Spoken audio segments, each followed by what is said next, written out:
Rayu Ekonomi, Semester 1, Jawapan Trial 4 Bahagian C. Kita mulakan dengan doa. Soalan 29, jadual di bawah menunjukkan hubungan antara tingkat output dengan jumlah kos bagi sebuah firma. A. Dalam jangka masa apakah firma ini beroperasi? Jelaskan jawapan anda. 2 markah. B. Hitung kos sud dan kos purata pada setiap tingkat output. 2 markah. C. Diberi harga pasaran ialah RM50. Berapakah jumlah untung atau rugi firma ini pada tingkat keseimbangan? 3 markah. D. Berdasarkan kepada jawapan C, nyatakan perubahan yang akan berlaku dalam jangka panjang ke atas 1 Roman harga pasaran. 1 markah. 2 Roman output keseimbangan firma. 1 markah. 3 Roman tingkat keuntungan atau kerugian firma. 1 markah. Soalan 29A, dalam jangka masa apakah firma ini beroperasi? Jelaskan jawapan anda. Cadangan jawapan, firma beroperasi dalam jangka pendek. Ini kerana terdapat kos tetap sebanyak RM20. Keterangan, pada output sifar, firma menanggung jumlah kos sebanyak RM20. Firma tidak akan menanggung kos berubah jika tidak mengeluarkan output. Oleh itu, RM20 tersebut semuanya merupakan kos tetap. Jika terdapat kos tetap, bermakna firma beroperasi dalam jangka masa pendek.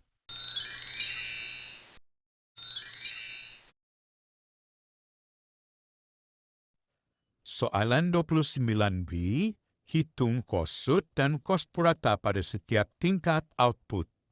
Bagi menjawab soalan ini, calon disarankan untuk menyalin semula jadual yang diberikan oleh soalan, kemudian menambahkan lagi dengan 2 lajur untuk menghitung kos sud dan kos purata pada setiap tingkat output. Tuliskan unit RM bagi setiap lajur, kos sud, dan kos purata. Tanpa unit RM, calon boleh kehilangan markah. Rumus untuk menghitung kos sud ialah perubahan jumlah kos dibahagi dengan perubahan output. Pada tingkat output sama dengan sifar, kos sud tidak dapat dihitung. Tandakan dengan tanda sempang. Bagi menghitung kos sud pada output 1 unit, perubahan jumlah kos yaitu RM50 ditolak dengan RM20 dibahagikan dengan perubahan output yaitu 1 unit ditolak dengan 0 unit. Jawapannya RM30. Seterusnya, untuk menghitung kos sud pada tingkat output 2 unit, perubahan jumlah kos iaitu RM70 ditolak dengan RM50 dibahagikan dengan perubahan output iaitu 2 unit ditolak dengan 1 unit. Jawapannya RM20. Cara yang sama digunakan untuk menghitung kos sud pada tingkat-tingkat output yang lain. Jawapannya adalah seperti berikut. Seterusnya, untuk menghitung kos purata pula, rumusnya ialah jumlah kos dibahagikan dengan output. Pada tingkat keluaran sama dengan sifar, kos purata tidak dapat dihitung. Oleh itu, tandakan dengan tanda sempang. Pada tingkat output sama dengan 1, kos purata ialah jumlah kos yaitu RM50 dibahagikan dengan output 1 unit. Jawapannya ialah RM50. Bagi tingkat output yang kedua, kos puratannya ialah jumlah kos iaitu RM70 dibahagikan dengan output iaitu 2 unit. Jawapannya RM35. Cara yang sama digunakan untuk menghitung kos purata pada tingkat-tingkat output yang lain. Jawapannya adalah seperti berikut.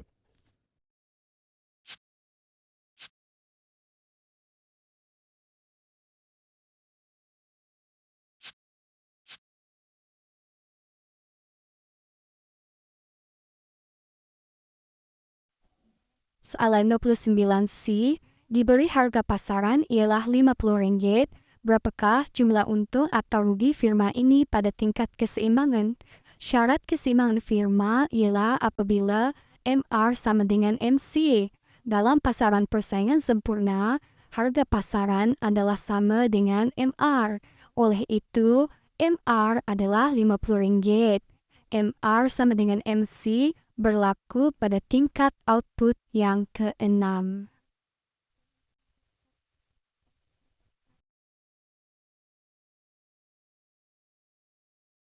Kita akan hitung untung atau rugi firma ini pada output yang ke-6 menggunakan rumus untung atau rugi sama dengan jumlah hasil tolak jumlah kos, atau ringkasnya TR tolak TC. Rumus untuk mengira TR ialah harga darab kuantiti output, yaitu RM50 darab dengan 6 unit, sama dengan RM300. TC pula bernilai RM180. Ini boleh dirujuk daripada lajur jumlah kos. Jumlah kos maksudnya adalah total cost, TC. Oleh itu, untung atau rugi sama dengan RM300 ditolak dengan RM180, sama dengan RM120. Firma mendapat untung.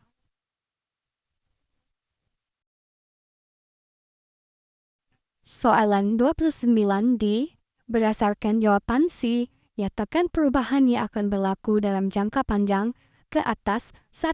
Harga pasaran 2. Output keseimbangan firma 3. Untung firma. Cadangan jawapan D1. Harga pasaran akan jatuh. Rasionalnya, untung lebih normal akan menarik firma baharu memasuki pasaran. Penawaran barangan akan meningkat dan harga akan jatuh. D2. Output keseimbangan akan berkurang. Rasionalnya, apabila harga jatuh, keluk harga akan beralih ke bawah. Titik persilangan MR dengan MC juga akan beralih ke bawah, di mana pada titik keseimbangan yang baharu itu, kuantiti output keseimbangannya adalah lebih rendah. D3. Untung firma akan berkurang. Rasionalnya dalam jangka panjang, firma pasaran persaingan sempurna hanya akan mengalami untung normal. Sekian saja untuk kali ini. Semoga bermanfaat. Jangan lupa berdoa. Jumpa lagi. Assalamualaikum.